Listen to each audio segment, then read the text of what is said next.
जैसे चुनाव के अंदर लगातार हार हो रही है, पिछले लोकसभा उससे पिछले लोकसभा चुनाव भी हारे, अब 5 स्टेट के अंदर चुनाव हुए, उनके अंदर भी हार हुई। इन सब चीज़ों को देखते हुए क्या आप मानते हैं कि राष्ट्रीय अध्यक्ष गांधी परिवार से इतर भी होना चाहिए? जो आज हालात हैं, संगठन नहीं है, अगर ये हालात 2024 के चुनाव तक चलते रहे तो आप ये मानते हैं कि कांग्रेस की सरकार नहीं आएगी?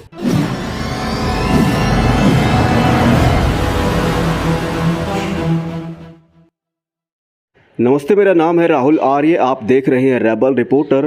मेरे साथ हैं पूर्व मंत्री, पूर्व विधायक और कांग्रेस के बड़े नेता आनंद सिंह दांगी। दांगी साहब, 5 स्टेट में चुनाव हुए और पांचों स्टेट में जो कांग्रेस है उसकी स्थिति बड़ी निराशाजनक प्रदर्शन रहा, बड़ी दयनीय स्थिति रही, बड़ी करारी हार हुई। क्या वजह मानते हैं? वजह सबसे बड़ी तो संगठन की है जी। संगठन के बगैर कोई लड़ाई नहीं जीती जा सकती, घर भी नहीं चलाया जा सकता जी। चाहे घर है, कोई इंस्टीट्यूशन है, कोई पार्टी है, जिसमें संगठन मजबूत होता है तो उसकी कामयाबी होती है।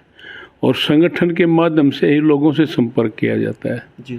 एक अकेला आदमी कोई नहीं कर सकता, कुछ नहीं कर सकता। तो उसमें सबसे बड़ी बात तो यही है कि संगठन, ये जैसे हरियाणा है जी। 8 साल हो गए, 8-9 साल हो गए, हरियाणा प्रदेश में कोई संगठन वाली बात नहीं है। और जब तक संगठन नहीं होगा तब तक कमजोरी सामने आएगी। ना डिस्ट्रिक्ट प्रेसिडेंट है, ना ब्लॉक प्रेसिडेंट हैं, ना पूरी बॉडी स्टेट की है। तो इसके बगैर जब तक सेटअप नहीं होगा इसका, तो मैं समझता हूँ कि इसी प्रकार से हालात बनते रहेंगे और मार खाते रहेंगे। अपने संगठन की बात करी, संगठन जो है पंजाब के अंदर तो संगठन भी था, रूलिंग पार्टी भी थी, सरकार भी थी, सब कुछ था, उसके बावजूद पंजाब में करारी हार हुई। कहाँ था संगठन पंजाब में? लीडर ही लीडर थे जी। संगठन जहाँ तक बात है, थोड़े से दिन पहले प्रेसिडेंट बना दिया और दूसरा बाकी संगठन तो था ही नहीं। अकेला प्रेसिडेंट क्या करेगा? और वो प्रेसिडेंट भी जिस प्रकार से आप लोगों ने हालात देखे उस प्रेसिडेंट के, सारा सब कुछ सामने है, जनता के सामने। एक अकेला ये चाहता है तू चीफ मिनिस्टर भी तू बन, प्रेसिडेंट भी तू रहे, तेरे हिसाब से सारा सब कुछ कर। ये ऐसी बात चलने वाली नहीं होती। इसका सबसे बड़ा नुकसान यही हुआ कि इलेक्शन से पहले वहाँ की लीडरशिप चेंज करना भी और वहाँ के प्रेसिडेंट को बदलना। जो प्रेसिडेंट बहुत बढ़िया ढंग से काम करने लग रहा है संगठन में, हर तरह से पार्टी मजबूती के साथ। क्या आपने कभी सुना था इससे इलेक्शन से पहले कि पंजाब में सरकार कांग्रेस की नहीं आएगी? इसका सबसे बड़ा कारण यही रहा कि संगठन की विफलता की वजह से और संगठन की महत्वाकांक्षा की वजह से जो एक ही आदमी में संगठित होकर के रह गया, सबसे बड़ा कारण यही था। देखिए, उत्तर प्रदेश के अंदर नारा भी दिया गया कि लड़की हूँ, लड़ सकती हूँ, 2 सीटें आना। कहाँ तक मानते हैं आपके संगठन अकेला जिम्मेवार है या फिर और भी कोई कारण है? देखो, यूपी का जो मसला है वो बहुत पुराने समय से वहाँ पर कांग्रेस बहुत पीछे चल रही है। नरसिम्हा राव जी प्राइम मिनिस्टर थे उस वक्त, जो चुनाव हुआ था उस चुनाव में बीएसपी के साथ जो कांग्रेस ने समझौता किया था और उसमें 30 सीटों पर इलेक्शन हिंदुस्तान की सबसे बड़ी पार्टी कांग्रेस पार्टी ने लड़ा। वो सबसे बड़ा सेटबैक था और उसके बाद कांग्रेस वहाँ पर और पीछे और पीछे और पीछे होती चली गई। लेकिन इस बार मैं एक बात कहना चाहता हूँ कि प्रियंका गांधी ने जो मेहनत करी यूपी के अंदर जी। उसमें कम से कम ये हो गया कि भाई सब जगह जो कागज़ पकड़ने वाली बात है, काम करने वाली बात है, वहाँ पर कम से कम हर जगह पर, हर इकाई में, चाहे गांव है चाहे शहर है, कागज़ पकड़ने वाले और थोड़ा बहुत काम करने वाले लोग स्थापित हो गए। देखो, जब इलेक्शन की बात आती है तो सब ये मानते हैं कि भाई तू काम करेगा तो तेरा नंबर आ जाएगा, तू काम करेगा तो तेरा नंबर आ जाएगा। वो अनसर्टेनिटी आ गई सारी की सारी जी। और जिसकी वजह से वर्करों ने जितना काम करना चाहिए था वो काम नहीं हुआ।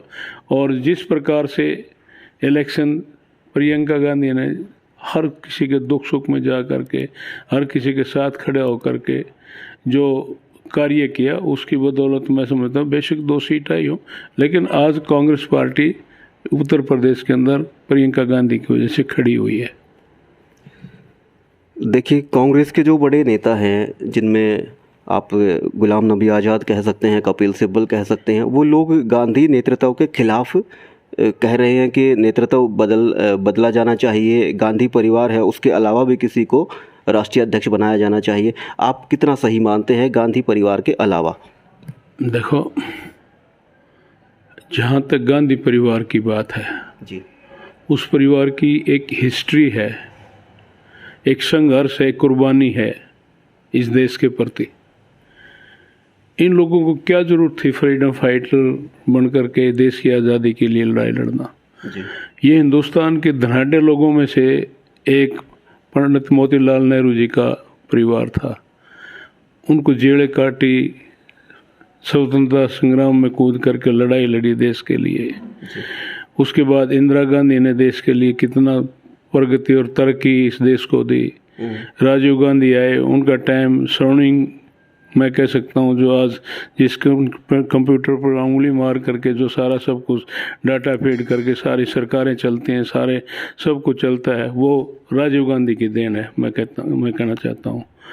उसके बाद हालात दूसरे होते चले गए।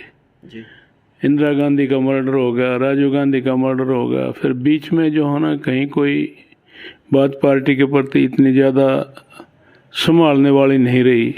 उसके बाद सोनिया गांधी ने आकर के इस पार्टी को संभाला और संभालने के बाद 10-10 साल लगातार जो है ना इस देश के प्रधानमंत्री कांग्रेस पार्टी के रहे हैं। कोई समय होता है और वो समय वही बात है, बात संगठन वाली बात है, डिसीजन पावर लेने वाली बात है। मैं ये कहना चाहता हूँ कि जो आप 23 वाली जो बात करते हैं, 23 हमारे सीनियर नेता हैं जी। उनके बगैर भी पार्टी में कमजोरी है। उनको भी एकजुट होकर के एक साथ जोड़ करके चलने की आवश्यकता है। कोई नया आदमी आकर के ये कहे कि इस तरह से पार्टी चलेगी, इस तरह से चलेगी। मैं ये कहना चाहता हूँ कि जो एक्सपीरियंस की ज़रूरत जहाँ होती है वहाँ ये राजनीति ऐसी चीज़ है, बगैर तजुर्बे के, बगैर एक्सपीरियंस के, बगैर नॉलेज के पार्टी किसी प्रकार से भी आगे नहीं बढ़ सकती। तो हमारे जो 23 नेता हैं उनका ये मतलब नहीं है कि हम पार्टी का विरोध कर रहे हैं जी। वो कांग्रेस पार्टी के आदमी हैं और कांग्रेस में 23 क्या और पता नहीं कितने हैं। तो मैं यही कहना चाहता हूँ कि सब यही कहते हैं कि भाई संगठन को मजबूत करो, संगठन को मजबूत करो, संगठन में लोगों को जोड़ करके चलो। और उसी का कारण ये है कि भाई जब तक संगठन नहीं है तो सब जगह कमजोरी नज़र आती है। मैं तो ये कहना चाहता हूँ कि चाहे वो 23 हैं, चाहे 30 हैं, चाहे 50 हैं, चाहे 100 हैं, जितने भी हैं, हमारा नेतृत्व का फ़र्ज़ बनता है कि उन सबको जोड़ करके पार्टी के लिए काम करने की उनको ताकत दें, उनको हिम्मत दें, ताकि आने वाले समय में एक बार फिर पार्टी मूवमेंट में आकर के अच्छे ढंग से लोगों में जा कर के पार्टी को आगे बढ़ा सके।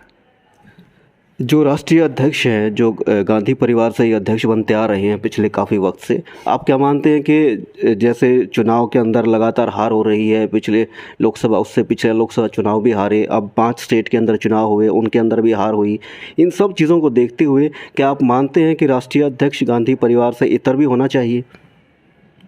देखो, वो प्रेसिडेंट कोई ज़बरदस्ती नहीं बनते, कांग्रेस जन ही उनके साथ जुड़ करके उनको पार्टी का नेतृत्व देते हैं। अब भी जिस प्रकार से 5 स्टेट का इलेक्शन हुआ और उसमें कांग्रेस पार्टी की हार हुई है, उस हार को मानते हुए सोनिया जी ने अपने आप को, अपने दोनों बच्चों के रिजाइन को ऑफ़र किया है पार्टी को कि वो ये मानते हैं कि हमारी वजह से ये हुआ है, तो हम तीनों पीछे हटने के लिए तैयार हैं। लेकिन संपूर्ण पार्टी ने, पूरी पार्टी ने, चाहे आप 23 को ले लो, चाहे और जितने भी लीडर्स कांग्रेस पार्टी के अंदर, पूरे देश के अंदर, सब ने एक मत से ये कहा कि सोनिया गांधी ही पार्टी को संभालेंगी, पार्टी को चलाएंगी।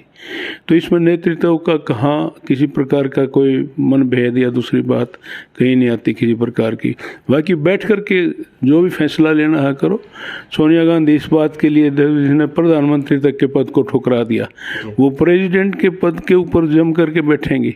मैं तो ये कहना चाहता हूँ कि जब पार्टी नेतृत्व जो है वो संगठन जो है वो एक जगह बैठ करके ठीक ढंग से अपना डिस्कशन करके, कोई मनभेद है या कोई और बात है उसको दूर करके मजबूती के साथ अपनी पार्टी के साथ देश हित में अपना काम करने की ज़रूरत है। 5 राज्यों में से 4 राज्यों में सरकार बनी बीजेपी की, एक राज्य में सरकार बनी आम आदमी पार्टी की। आम आदमी पार्टी ज़्यादा चर्चा में है एक राज्य में सरकार बनाने के लिए, और जो बीजेपी है वो 4 राज्यों में सरकार बनाने के बाद भी कम चर्चा में है बजाय आम आदमी पार्टी। जो आम आदमी पार्टी की जीत पंजाब में हुई है, आप क्या मानते हैं हरियाणा में, उसके हरियाणा की राजनीति में हालात बदलेंगे, समीकरण बदलेंगे या नहीं बदल पाएंगे? हरियाणा की राजनीति में अगर मजबूती के साथ संगठन खड़ा होकर के काम करेगा तो हरियाणा की राजनीति में कांग्रेस का कोई मुकाबला नहीं है आज के दिन। लेकिन ज़रूरत संगठन की है, काम करने वाला नहीं होगा तो खेती खेत में खड़ी रहेगी, खराब हो जाएगी, गल जाएगी, कोई और काट ले जाएगा, इस तरह से बात। लेकिन यही बात है कि संगठन की मजबूती के साथ एकजुट होकर के आज एकदम से सख्त फैसला लेने की ज़रूरत है। जनता में जिसकी आवाज़ है, जनता में जिसकी भावना जुड़ी हुई है, जनता जिसको चाहती है, उसके हिसाब से जो है ना वो सारा सब कुछ करने की आवश्यकता है। आपने हरियाणा में संगठन की बात की, आपने कहा कि 8 साल से हरियाणा में संगठन कांग्रेस का नहीं है, आप इस कमी को स्वीकार कर रहे हैं। जो आज हालात हैं, संगठन नहीं है, अगर ये हालात 2024 के चुनाव तक चलते रहे तो आप ये मानते हैं कि कांग्रेस की सरकार नहीं आएगी? हालात ठीक नहीं रहेंगे, कांग्रेस की सरकार नहीं आएगी। बाकी जनता का फैसला है, जो भी करेगी वो करेगी, लेकिन संगठन के बगैर कुछ नहीं चलता। जी, संगठन बहुत ज़रूरी है।